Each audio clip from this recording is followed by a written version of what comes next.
La historia del pensamiento ha sido colonizada por voces masculinas, pero existen otras voces, múltiples, disonantes, disidentes. Esto es Palabras en Llamas. Con la vuelta de la democracia, Argentina comienza a abrirse a debates como los del divorcio o de la patria potestad compartida. También la filosofía se permite abrir nuevas discusiones. María Luisa Femenías abandonará entonces el camino seguro y autorizado de los estudios clásicos para volcarse a los llamados, y en la época sospechados, estudios de la mujer, volviéndose así una pionera del feminismo filosófico. María Luisa, en los inicios de tu formación te interesaste por temas de filosofía antigua. Sí. ¿Cómo fue que nació tu interés por temas del feminismo filosófico? Yo creo que fue, bueno, gracias por la pregunta, por mis orígenes filosóficos. Yo creo que fue una conjunción de por lo menos 2 o 3 factores. El primero, la recuperación de la democracia, con todo un movimiento social, más que filosófico, de análisis e incorporación de temas que resultaban novedosos en ese momento. Y por otro lado, mi interés en Aristóteles, que yo no hice todo Antigua, sino que me centraba más vale en Aristóteles, cuando detecté, casi diría casualmente, alguna que otra tensión entre afirmaciones del filósofo. La primera fue, todos sabemos, el origen el comienzo de la metafísica. Todos los hombres por naturaleza desean conocer. La palabra hombres ahí es antropos, no es aner. Antropos es varón y mujer, o sea, ser humano. Entonces todos los seres humanos desean por naturaleza conocer. Y avanzando la lectura de los textos, las mujeres aparecen como excluidas de la capacidad del conocimiento. Entonces eso me generó un poquito de ruido.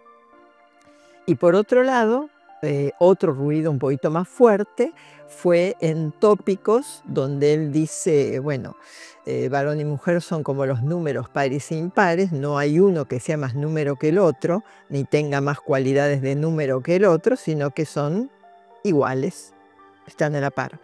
Y nuevamente, cuando voy a la política, varón y mujer tienen, digamos, características diferentes. La mujer por naturaleza se debe al espacio doméstico, lo cual de alguna manera, no sé si contradice, pero entra en tensión, y yo creo que es una tensión bastante fuerte con lo que está diciendo en Tópicos. Entonces, estas pequeñas tensiones se me fueron acumulando en distintos textos, en distintas partes de su obra. En la biología hay también afirmaciones muy claras al respecto de las diferencias y de la jerarquización entre varones y mujeres, lo cual a mí cada vez me fue generando mayor curiosidad. Lo que en un principio fue asistir a algunos cursos de feminismo que se implementaron desde el Senado de la Nación, invitando profesoras extranjeras, fue cada vez tomando como más cuerpo, y creo que fue la figura de la visita de Celia Moró fue como una especie de precipitante, porque ella era filósofa, es decir, enfocaba las cosas desde otro lado, entendía filosóficamente el tipo de curiosidades y de tensiones que a mí se me iban generando. Entonces, a partir de unas conversaciones con ella, fui como armando el tema y el problema, y después, gracias a una beca que ella me consiguió en la Complutense de Madrid, no pudiendo inscribir mi nuevo tema en Buenos Aires, en la UBA, porque en ese momento el tema no estaba reconocido, pude ir a cursar el doctorado allá y hacer el doctorado con ella. ¿Cómo fue la reacción de la academia o de la universidad en esos años en donde las temáticas o las problemáticas de género no estaban instaladas todavía? No estaban instaladas, no tenían ese nombre, era Estudios de la Mujer, y fue, yo diría, variopinta. En algunas disciplinas fue más permeable, otras disciplinas fueron menos permeables. Yo creo que la filosofía fue menos permeable porque hay como una especie de estereotipo que la rigidez del pensamiento y de la razón tiene una especie de impronta masculina. Entonces, comenzar a introducir ciertos temas tenía un cierto descrédito.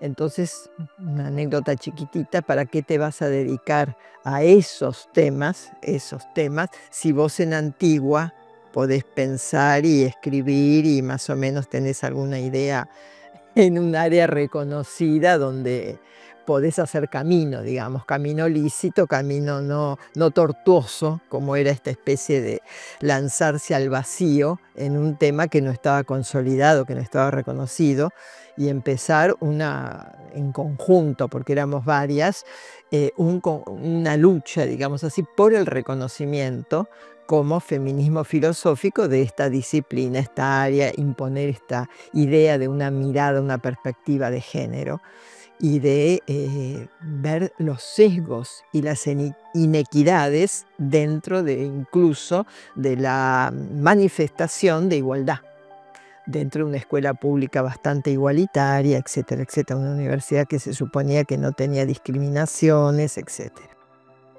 Recién señalabas cómo hay una masculinización de la razón. Sí, ¿no? sí, sí. Y la tradición filosófica acompaña, digamos, fuertemente Sí, esa idea. Sí. ¿Qué pasa cuando se presenta, en otros términos, la feminización, ¿no? También de ciertos grupos sociales o de ciertas posiciones, ¿no? en la sociedad de algunos varones? Bueno, el enemigo siempre es feminizado. Es decir, cuando hay una descripción del enemigo o el contrincante derrotado, siempre adquiere rasgos o cualidades femeninas o feminizantes. Se diga o no se diga, pero cuando se analizan esas descripciones se ve que hay una feminización. Entonces, ¿por qué? Porque responde a esta escala superior-inferior, donde lo inferior aparece como feminizado, con rasgos de feminización. Y esto es muy notable no solamente en Aristóteles, en muchísimos otros. Siempre se nombra a Platón como un paradigma del feminismo en la antigüedad, y la verdad que salvo ese pequeño pasaje de la República, el resto claramente lloraba como una mujer. Cuando habla de ciertos enemigos o en ciertos diálogos, mantiene esta jerarquización donde la mujer o el enemigo o el derrotado es inferior y está feminizado. Yendo a un texto que ya tiene unos años, que es Sujeto y Género. Ah, sí. ¿Podés presentar cuáles son las tesis o el objetivo principal que te llevó a escribir ese texto? Sujeto y género a mí me ayudó muchísimo a entender cómo se vinculaba la idea de igualdad con una idea que está en Hannah Arendt, que es lo formal, y la idea de diferencia con otra idea que también es de una distinción que hace Hannah Arendt, que es lo material o lo social, este entretejido de la sociedad, ¿no es cierto? Entonces me di cuenta que, sin haber agotado, pero habiendo avanzado bastante con aquello que implicaba reformas igualitarias a nivel formal, léase la ley, seguían perdurando aspectos que podríamos llamar de las costumbres, del hábitus, de la moral y las buenas costumbres, lo podemos decir de distintas maneras, que seguían sosteniendo distinciones que ya las leyes habían abolido. Y que para poder entender eso me permitía entenderlo muchísimo mejor todo lo que fue después el feminismo de la diferencia, porque ahonda en la psicología, ahonda en la sociología, ahonda en aspectos de la sociedad humana que no son lo meramente formal, sino que tienen que ver con la costumbre, el hábito, las tradiciones. Y ahí empecé a rastrear un poco el tema de las tradiciones, que es un tema muy escurridizo, si se quiere, y permite entender cómo, a mi modo de ver, si no se complementa la reforma formal, legal, con un intento de incidencia en las costumbres, en los modos de mirar, en la cotidianidad, la reforma formal cae en letra muerta y hasta, como dicen los abogados, en abstracto, con lo cual deja de funcionar, deja de utilizarse, pasa a ser desterrada, porque cae en desuso. Entonces empecé a pensar por ejemplos que son más o menos conocidos por todos, que es la reforma de la Constitución en la India, donde se prohíben los matrimonios infantiles, y todas las cifras que tenemos de UNICEF sobre los matrimonios infantiles. Es decir, la ley genera simbólicamente un modelo, un paradigma, llamémosle un ideal si se quiera, pero las costumbres siguen arrastrando secuelas y consecuencias que son mucho más fuertes, más arraigadas, más profundas que aquello que la ley está diciendo, y donde la ley muchas veces no puede llegar, porque Hannah Arendt lo dice claramente: nadie me puede decir de quién me tengo que hacer amiga. Y yo puedo evitar, a comillas, muchas comillas, a todos los negros, a todas las mujeres, a todos los aborígenes, a todos los migrantes. Y la ley no me puede indicar que yo debo ser amiga de esas personas. Y eso va generando tramas, costumbres, mecanismos de exclusión que son muy sutiles. Y no los voy a entender desde lo formal e igualitario, porque dentro de las sociedades democráticas igualitarias, las desigualdades, las diferencias, siguen funcionando. La ley es lo consciente, lo otro es lo inconsciente, que yo voy a seguir actuando. Hay 2 libros que publicaste en los últimos años. Uno es Ellas lo pensaron antes, el otro es Los disidentes. ¿Hay algo común, por supuesto, entre ambos? Y tiene que ver, entiendo, con el rescate. Digamos, en ambos casos se plantea la necesidad de rescatar o de traer a la memoria, ¿no? o visibilizar obras, pensadores y pensadoras de distintos momentos de la historia. ¿Qué es eso que impide ver y que hace que sean efectivamente olvidados por la historiografía? Lo primero que me parece que puede ser útil es esta idea mía que le da continuidad y eje a ambos libros, que es de que en toda época las mujeres defendieron sus derechos. Es decir, no es algo que nos despertamos en los últimos 50 años y antes éramos todas tontas y no nos dábamos cuenta, ¿no? En cada época las mujeres defendieron sus derechos con las armas de la época, porque ahí es donde hay grandes diferencias. Y sí, había épocas donde había ciertos conceptos que no existían y la estructura social permitía ciertas cosas y no permitía otras. Y varones que las apoyaron. Es decir, no es que no podemos hacer distinciones maniqueas, todos los buenos de un lado, todos los malos del otro, porque eso no funciona. Fueron debates muy fuertes, muy fuertes, sobre todo a partir de la Ilustración, en torno a la idea de igualdad. ¿Qué significaba eso?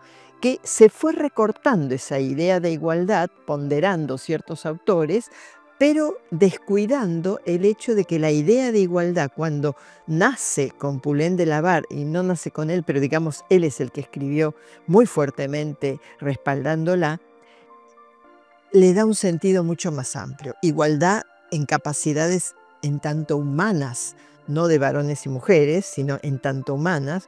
Igualdad en tanto personas, voy a usarlo a propósito, la palabra personas de un color o de otro. Igualdad en tanto creyentes en una religión o en la otra. Es decir, cuando él escribe su obra más famosa, que es sobre la igualdad de las mujeres, etcétera, etcétera, él trata de derrumbar todas las jerarquías que se entablan, menguando igualdad, es decir, recortando igualdad. Iguales son algunos: los católicos, los blancos, los nobles, los varones, etcétera, etcétera. Él trata de derrumbar todo esto. Está bien, se mudó, no pudo quedarse más en París y se fue a Suiza, donde tenía que enseñar francés, no dedicarse a la filosofía. Pero es interesante porque la noción de igualdad que nos llega muy recortada. Nos llega a través de Rousseau, que la recorta muchísimo. En cambio, si leemos Condorcet, La noción de igualdad tiene una amplitud muy grande. ¿Por qué? Porque él comienza diciendo los habitantes de las colonias, Jamaica, son iguales a los nacidos en la metrópolis. Varones, mujeres, blancos, negros, colonizadores, diríamos ahora, y colonizados, diríamos ahora. Y eso es muy interesante porque le da a la noción de igualdad una amplitud que después va perdiendo a medida que se la va transmitiendo y se la va formalizando. Y ahí es donde me pareció importante mostrar los varones que sostuvieron la igualdad y cómo también, digamos, padecieron exclusiones. Leemos mucho más Rousseau que Condorcet, eso seguro, y leemos mucho más, no sé, autores de la misma época que Poulain de la Barre, que nos enteramos que existía porque Simone de Beauvoir le dedica el segundo sexo. Has trabajado, bueno, recientemente sobre las violencias en el mundo global y cómo la violencia machista se vincula con otras formas de violencia. ¿Puedes desarrollar un poco esta idea? Sí, yo creo que uno de los flagelos en este momento, a pesar de las leyes, a pesar de los avances, sigue siendo la violencia y lo tenemos presente en este momento. Yo creo que no puede detenerse la violencia contra las mujeres si no se detiene además la violencia entre los seres humanos y no aprendemos a convivir de alguna otra manera que no sea tirándonos misiles. Eso a mí me angustia, que después de tantos siglos de civilización sigamos resolviendo las cosas como en la edad de piedra, es decir, con un garrote y no tenga la forma que tenga, ¿no es cierto? Esto del garrote es simbólico, pero no podamos solucionarlo y aclararlo por la palabra. Y ahí yo creo que hay algo que es el estereotipo de virilidad basado en la fuerza física. Y voy a nombrar a Heródoto, porque Heródoto lo estudia muy bien en los Trabajos y los Días. Una cosa es la monotonía del que trabaja y tiene su vida que puede parecer rutinaria, en consonancia con la naturaleza, etcétera, etcétera. Y otra es la figura del héroe viril, Aquiles, que va con el escudo y la lanza y soluciona todo violentamente. Entonces, él a mí me dio lugar, releyendo, a dos estereotipos de sociedad y de masculinidad sobre todo, y de feminidad también, pues las amazonas son figuras, comillas, comillas, comillas, viriles. Y en este momento hay muchos estereotipos de mujer, desde la Mujer Maravilla hasta, no sé, las chicas superpoderosas, que adquieren la matriz en femenino, pero de masculinidad. Y a mí eso no, digamos, no es por el lado en que a mí me hubiera gustado que fueran las cosas, pero no se pueden frenar así como vienen. Entonces toda esta escalada de la violencia me hace pensar que tenemos raíces muy profundas, muy arcaicas, en los modos violentos de defendernos, en los modos de supervivencia y en los modos de relacionarnos con los otros. Por lo tanto, creo que en la base, y esto lo dice Kate Millett, no lo digo yo, en la base del racismo, del sexismo, del clasismo, etcétera, etcétera, está esta jerarquización originaria en la formación de estereotipos, digamos, de virilidad centrado en la fortaleza física y la agresión, y feminidad centrada en la pasividad y en el cuidado de las crías, digámoslo así, rápidamente. Tomando esto, que no siempre lo digo expresamente, pero que está a la base de mucho de lo que yo escribí sobre violencia, es que de alguna manera organicé mis textos diversos sobre violencia en un libro, que es lo que yo sé hacer, digamos. Organizo en términos de un libro donde trato de analizar distintos modos de violencia, porque yo creo que tenemos pocas palabras para nombrar la violencia. las podemos adjetivar a la violencia, pero no la sustantivamos en sus diferencias. Y esto hace que la veamos de una determinada manera. Digo, violencia de género, violencia racista, violencia no sé cuántos, violencia contra el inmigrante, pero tengo una única palabra que es violencia y voy sacando como adjetivaciones. Entonces es muy difícil hacer distinciones respecto de las distintas formas de violencia, pero me está dando a mí la idea de que hay una raíz común. Y creo que esta raíz común tiene que ver con este estereotipo muy primitivo en el ser humano de que solo podemos defendernos y mantenernos como quienes somos a partir de la defensa y el ataque.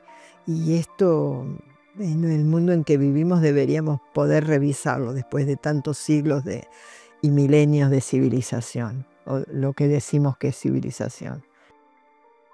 ¿Qué incomodaba y sigue incomodando de la perspectiva de género en la academia? Entre otras cosas, María Luisa señala que es la complicidad de la filosofía con la legitimación de la inferioridad de las mujeres. Y nos hace recordar esa dolorosa pregunta de Mary Helen Waite. ¿Han fracasado los filósofos en la tarea más esencial de la filosofía? ¿Cuestionar las suposiciones básicas?